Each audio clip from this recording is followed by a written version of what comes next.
ivyo dusoma mu nkuru nziza ya Yesu Kristo uko yashikirijwe na Matayo.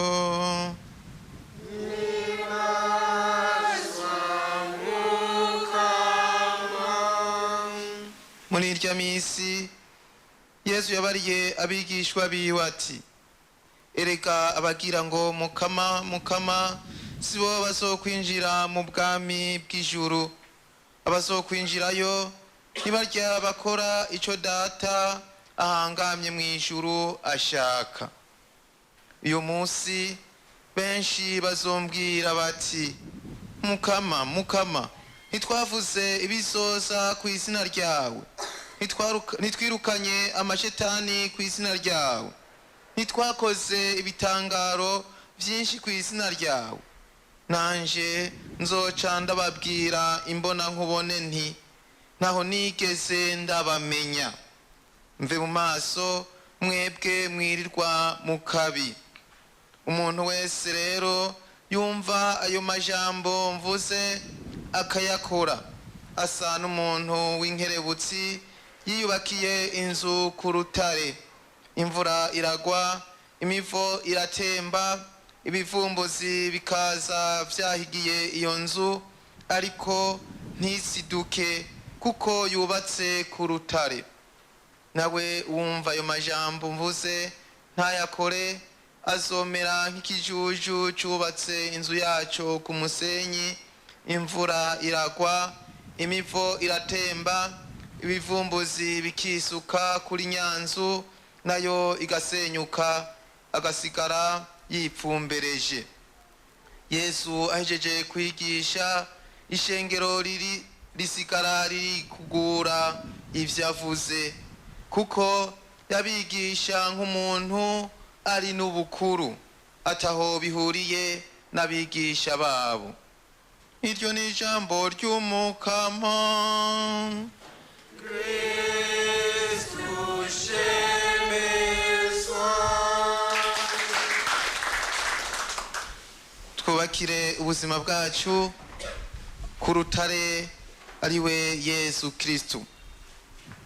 Erega abagira ngo mukama mukama sibo bazokwinjira mu bwami bw'ijuru, abazokwinjirayo nibarya bakora ico data ahangamye mw'ijuru ashaka. Bavukanye, uno munsi Umukama araduhamagarira kugira igisabisho kivuye ku mutima, tuzirikana ico turiko turagira kandi tuzirikana naho tukigirira n'uwo tukigirira. Umukama aduhamagariye kwinjira mu mitima yacu, tukazirikana igihe dusenze. Hariho abukumviriza ibi Yesu Kristo avuze, bagaca biyumvira ko Yesu Kristo ariko atubuza gusenga, bati twe twatoze mu nkuka y'imisa kumbure twihenze. Ariko kuva mu ntango n'imbuguze bwa kera turabona Imana ko yaguma ihamagarira abantu gukora ikintu kivuye ku mutima, gusenga vy'ukuri bivuye ku mutima, kuko bategezwa kuzirikana uwo baje kuganira. Turabona kenshi imbere Imana ibabwira ati, ivyo bisabisho muvuga bitavuye ku mutima birantera iseseme. Eyo majambo yanyu aranshisha nkura mu maso ibwo bubisha bwanyu, amaboko yuzuye amaraso. Kumva yuko turenguka imbere y'Umukama dufise umutima uje kusenga Umukama, tuzirikana ivyo dugira kandi bivuye ku mutima. Kuza gusenga si ukuvuga ibisabisho vyinshi ngo tubivuge. Hari igihe mbere tuba turiko turasenga, kuko benshi twiyumvira ngo nama nsenga, ariko tumeze nk'uko twumvise muri iyi nkuru nziza. Abavuga mukama mukama, tuza mu nkoro y'Imana iminsi yose, ariko tutazirikana, kuko igisabisho kivuye ku mutima kirazirikana uwo biganira, tukayaga n'Umukama, nivyo tukamubwira ibituraje ishinga, ariko natwe tuzirikana umutima wacu ingene umeze. Twumvise Yesu Kristo ingene yatubwiye abagira ico gisabisho cy'ukuri ingene bameze, gutera intambwe tukumva ijambo ryiwe, kumviriza. Umweranda Yohani Vianney Kiredi Darse niwe yavuga ati, tuko igisabisho no kuganira n'umukama akanyumviza nkamwumviriza akambara nanje nkamubarira. Ni ikiganiro rero cy'umukama tuganira na twebwe, ikiganiro cy'umukunzi n'uwo bakundana, kuko muri ico gihe uramwumviriza ukumva ivyo agusaba nawe akakubwira nawe ukakumviriza ivyo umubwira. Ndiko ndazirikana ijambo ry'Imana naciye nibuka igihe twiga mu mashuri, niho umunyeshuri umwe twagiye gukora ikibazo, hari ikibazo cy'ikirundi batubwira ngo gira umwihwezo y'amajambo, ngo nimwihweze ayo majambo. Aca arihweza aca arisohokera, asohotse atubwira ngo jewe ngo nakoze ikibazo, ngo nagitoye nuko ntiwagitoye, ati wagitoye yego, ngo nihweje ngo cyandasonga niko batubwiye. Urumva ukumva umenga wasenze, ngo wagiye mu ngoro y'Imana wasenze, ni nasenze mugabo ubwo vy'ukuri twasenze, kuko nimba ari gisabisho tuzirikana ko ari kuganira n'umukunzi wacu, bica bibonekera yuko twamwumvirije. Bajya abantu bose babwira ngo nintumva abayumva mugabo ntarangura ibyo yumvise.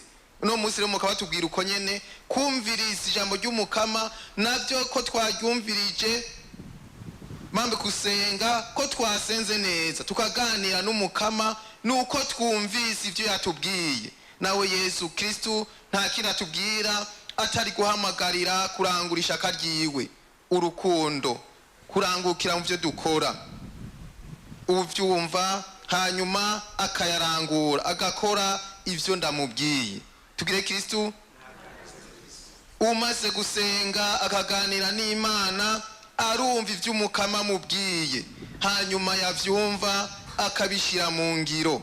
Kenshi turiyumvira ngo turasenga, tukiyumvira ngo turumva ijambo ry'Imana, ariko tutavyumva vy'ukuri.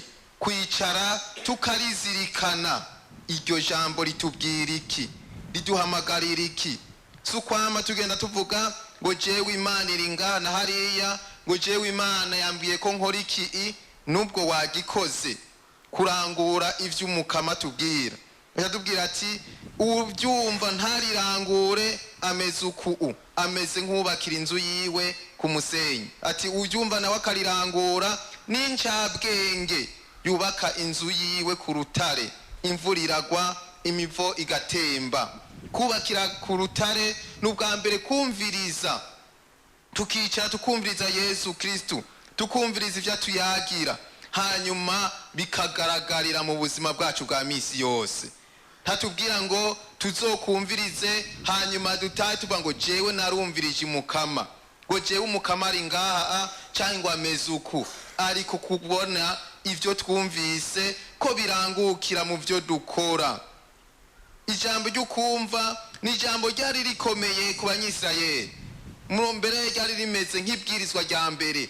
Igihe cyose Musa ariko arabwira amabwirizwa, aza kubwira ati umviriza Isirayeli, ntega amatwi. Ni kwari kumviriza kwicara gusa, ariko umviriza, hanyuma uzirikane ivyo umukama kubwiye, ubishire ku mutima, ubirangure, uvyubakire ku buzima bwawe, wubakire ubuzima bwawe kuri iri jambo wumvise. Umviriza Isirayeli. Ese iyo Isirayeli nyumvira, niko umukama cyongera akavuga, ese iyo igihugu cyari kinyumvira cyari kuronka amahoro atemba nk'amazi. Ese iyo igihugu cyari kinyumvira, twese twoza turazirikana aho nyene, ubwo nta hantu tumviye umukama, kubona ubuzima bwacu bumeze uku, kubona aho tuba hameze uku, kubona igihugu kimeze uku, ubwo twarumviye umukama kugira ngo twubakire inzu yacu ku rutare. Kumva hanyuma gukora, genda ukora icyo umukama yabwiye. Yesu Kristo igihe cyose ariko arigisha yacubabwiye ati genda na ugire gutyo.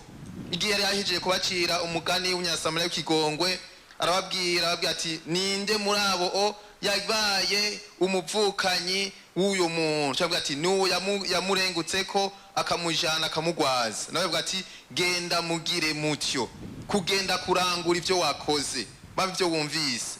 Twumvise umukama ivyo yaturagiye, twumvise ko twokubakira ku rutare n'ibyo duhamagariwe kugenda kurangura.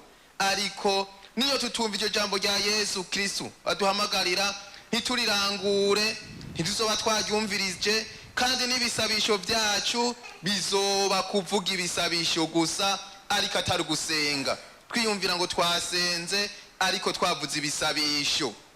Igihe Musa yaduga ku musozi wa Sinayi agenda kubonana n'Umukama, amaze kumanuka ntiyababwiye ngo je nabonanye n'Umukama, ngo nabonanye n'Imana, ariko abamubonye akayangana bikabaterwa kunamuraba, nibo babonye ati vy'ukuri avuye kubonana n'Umukama, vy'ukuri bayabonanye n'Imana. Ntidukwiye no kumubona, ntidukwiye kumwitegereza n'amaso yacu y'ibicumuro, nibo babibonye. Natwebwe mu gihe tugiye kuganira n'Umukama tugira igisabisho vy'ukuri, tukumviza ivyo yatubwiye, si abantu tuzoga kubabwira ngo burya twebwe ngo Imana yacu ngo iri inyuma canke iri imbere, ngo Imana yacu tugira uko tugira uko. Nibo bazobibonera ivyo dukora, nibo bazovuga bati vy'ukuri uko tumubona urya mu Kristo yamaja mu nkuka ya misa, ntidukwiye no kumwegera kuko asa n'Imana avuye kuganira. Tuba twubakiye rero kuri urwo rutare, gutyo tukaronka ayo mahoro. Tumvise mu isomwa ca mbere novuga arico mbere kiza kutwereka neza ivyari vy'ivyo Yesu Kristo atubwiye, ingene uyu mwami twumvise Yohakine atakoze ivy'Imana ishaka, ngo yagumye akora ibibi nk'ivyo abo yasubiriye yakora. Kubona batwawe ko nk'inyagano ntivyatanguye uko nyene, nuko bumvirije ijambo ry'Umukama bakanka kurishira mu ngiro. Ntitwava ko batanasenga, barasenga cyangwa bagira ivyo yumvira ngo bariko barasenga, ariko bagasanga birukira izindi mana, ntibumvirize ivyo Umukama wabwiye, hanyuma ngo bashire mu ngiro. Mwumvise mbere ko n'uyu mwami yibagiye n'icari. Umwami abahamagariwe gukingira igihugu ciwe, igihugu gishonje niwe yotegeza nk'umuvyeyi kubanza gusonza, igihugu gikenye niwe yobanza gukena, kuko muribuka yuko abavyeyi ngaha murabona muravye hari abavyeyi benshi, umwana ubanza kumugaburira hanyuma ugafungura we mu nyuma. N'ubu rero nawe aho yihendeye yaciye agenda abonye asugerejwe, aza gusaba, aza kwitura umwami, aza kwisabira wenyene. Ubwa mbere yayobewe uwasaba, yayobewe ingene yubaka inzu yiwe, aza gusaba umuntu nkawe, kandi aza kwisabira we wenyene, aribagira ko afise igihugu ajejwe. Gutyo nico gituma n'ivyo yasabye bitaranguka, kuko yaragiye kwisabira afise inzigo. Imana ikiduhamagarira nuko ubwa mbere mu kubaka inzu tubanza kumviriza uwo Yesu Kristo twubakirako yakoze gute. Yesu Kristo igihe yariko arasenga agira asubire kwa se, yavuze ati dawe naraninahaza izina ryawe, ubu nawe ninahaza. Yabanje kuninahaza Imana, nawe arondera kwimuninahaza, gushira imbere ico twatumye. Yari yatumwe kuza kutwereka Imana, agashusho k'Imana tutabona, tubanze tuyibone, hanyuma nabone kuninazwa. Natwe turi abaserukira abandi, tuba twatumwe yuko tugenda kubakingira, si ukwikingira. Ubu nawe yaciye aja kwisabira. Iyo aba yumvira kukingira aba akamenya nuko yitura iyo Mana ariyo yubakirako, gutyo yari gukira. Ariko kubera yibagiye yubakirako, kubakira ku Mana, yibagira n'ivyo asaba, aza kwishira imbere wenyene, baci bamutwara kwinyagano n'igihugu ciwe, bambe nabo yaragiye gusabira nyene. None rero no munsi Umukama aradusaba kuzirikana igisabisho tugira, kubakira inzu yacu ku rutare ariwe Yesu Kristo rutamenwa, nawe kumwubakirako nukuzirikana ico turi, tukazirikana yuko turi abakristo. Igisabisho cacu gitegeza kuba kivuye ku mutima, kizirikana tuko turaganira nawe, tukumviriza ivyo yatubwiye, ijambo ryiwe twasomye tukarizirikana, yambwiye iki, hanyuma ngiye kurishira mu ngiro. Ico nkora kirahuye n'ico mvuye kuzirikana. Tugire Kristo, umwe wese akabizirikana. Ico nkora kirahuye n'ico ndi.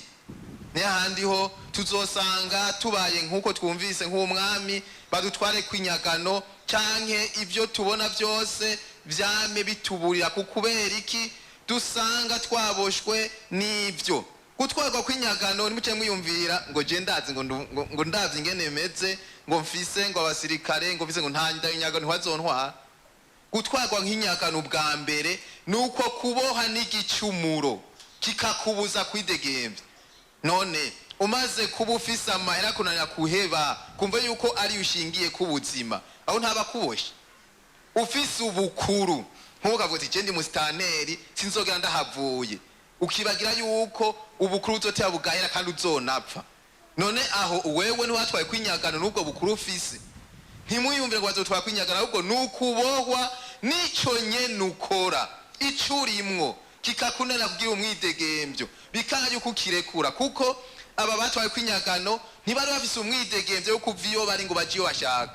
Nico gihe umaze kubohwa neza, naho uzoba utwara ikomine n'umusitanteri, uzoba utwara intara, ubishoboye uti nzogera ndahavuye kubera ko bwa mbere ufise ubwoba yiyo uzoja, sinzogera ndahavuye. Waboshwe n'ico gicumuro, waboshwe nayo n'ivyo uriko. Sinovuga ngo namabanga ko amabanga no kuberangura neza, waboshwe n'ubwo wiyumvira n'ubukuru uriko. None rero turabe ntidutwagwe kwinyagano n'ivyo turimwo, ntutwagwe kwinyagano tubimbohe y'ico turi.